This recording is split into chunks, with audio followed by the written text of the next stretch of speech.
Bismillahirrahmanirrahim. Assalamualaikum warahmatullahi ta'ala wabarakatuh.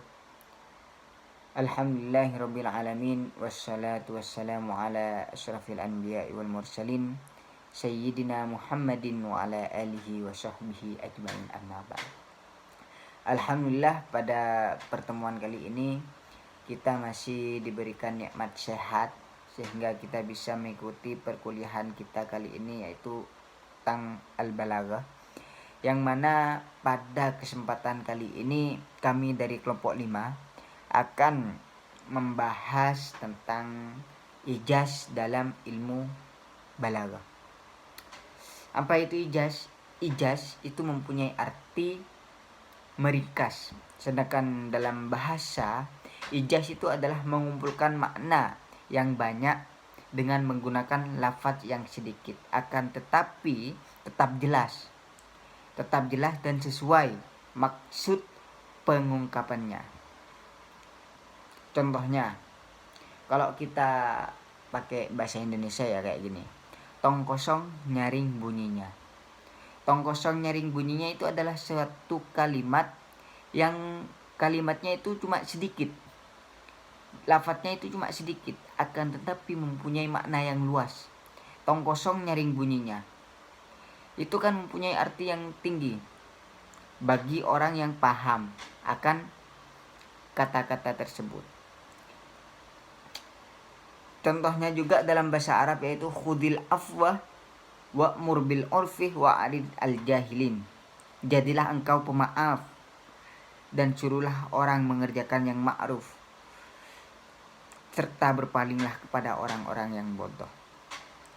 Itu adalah sebuah kata-kata yang ringkas akan tetapi mempunyai makna yang tinggi. Seperti contoh yang tadi itu sudah. Kan kata-katanya itu ringkas, akan tetapi makna di dalam kata-kata tersebut itu mempunyai arti yang luas. Nah, disebut ijaz apabila sang mutakallim sama al-mukhatab itu bisa memahami pembicaraan yang kita utarakan.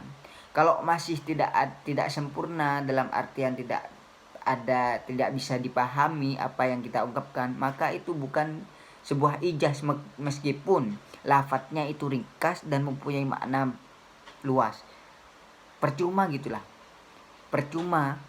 kita menggunakan kalimat yang ringkas akan tetapi sang pendengar tidak memahami apa yang kita maksud, maka tidak dinamakan ijaz kalau seperti itu. Nah, biasanya ya, kalau kalimat-kalimat ijaz itu terdapat dalam kata-kata motivasi, ya kan? Seperti atau kosakata tiap harinya, seperti kosakata Indonesia atau yang berbunyi tadi, tong kosong nyaring bunyinya, atau sekali mendayung dua pulau terlampaui. Itu kan cuma kalimat sederhana, akan tetapi mempunyai makna yang luas. Nah, jikalau sang pendengar itu tidak paham dengan kalimat yang kita utarakan, maka itu bukan ijaz. Ya, jadi dinamakan ijaz jika penyampaiannya itu jelas dan bisa dipahami. Jika sempurna semua penyampaiannya, maka itulah yang dinamakan dengan ijaz. Nah, ijaz di pertemuan kita kali ini menurut Imam Al-Akhdari itu dibagi menjadi dua, yaitu ijaz qasar dan ijaz hadaf. Ijaz qasar itu sama dengan contoh yang tadi, yaitu dengan lafaz yang ringkas dan mempunyai makna yang banyak tanpa membuang salah satu katanya saja, tanpa membuang salah satu kata. Beda dengan ijaz hadaf. Kalau ijaz hadaf itu membuang satu kata atau satu kalimat ya, dengan sebab-sebab tertentu. Karena apa? Karena kalau dalam bahasa Arab ya, kita salah dalam mengharakati saja itu sudah salah makna, apalagi membuang huruf dengan tidak tahu penyebabnya, maka tambah rusaklah arti bahasa Arab tersebut. Nah, untuk ijaz yang qashar sama halnya dengan yang contoh yang tadi, yaitu tong kosong nyaring bunyinya kalau dalam bahasa Indonesia. Kan itu sudah jelas. Kita semua pasti tahu maksud dari kalimat tersebut. Dengan kalimat tersebut itu sudah tidak usah lagi menjelaskan detailnya lagi apa yang kita maksud. Nah, kalau kayak gitu, itu ya yang dinamakan dengan ijaz.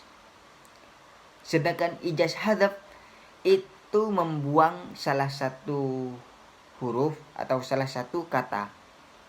Seperti contoh alam akun bagian.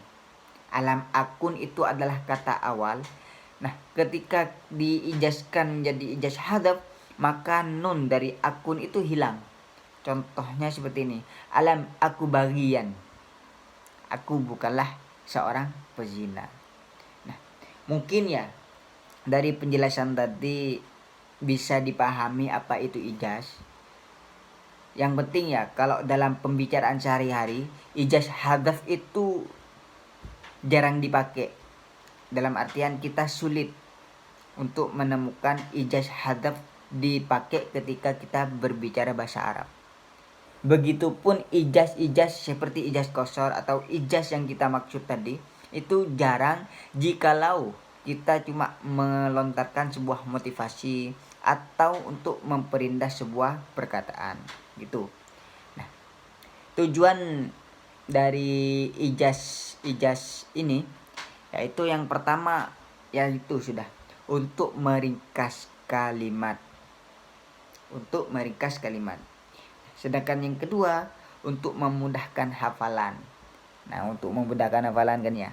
Nah, kalau di Arab itu ada kosakata dari Indonesia yang diterjemahkan pada Arab. Nah, ketika kita mengungkapkan dengan itu tetapi sang pendengar tidak paham dengan apa yang kita maksud, maka percuma kita mengungkapkan. Bahkan kita akan menjelaskan kembali detailnya apa yang kita maksud. Maka itu yang tidak dinamakan dengan ijaz. Tujuan yang ketiga yaitu untuk mendekatkan pada pemahaman.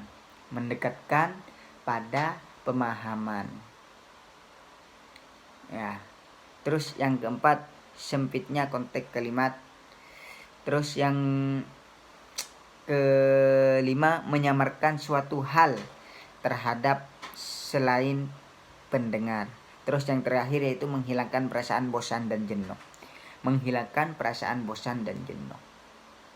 Ya mungkin itu saja ya tujuan dari ijaz dalam praktik berbahasa. Ya. Nah, sekian dari saya ya. Semoga apa yang kita bahas kali ini bermanfaat antum-antum semua. Dan jikalau ada kesalahan atau masih ada unek-unek yang masih belum sampai atau masih belum dipahami tentang materi ini, silahkan tanyakan. Kurang lebihnya saya mohon maaf. Wassalamualaikum warahmatullahi taala wabarakatuh.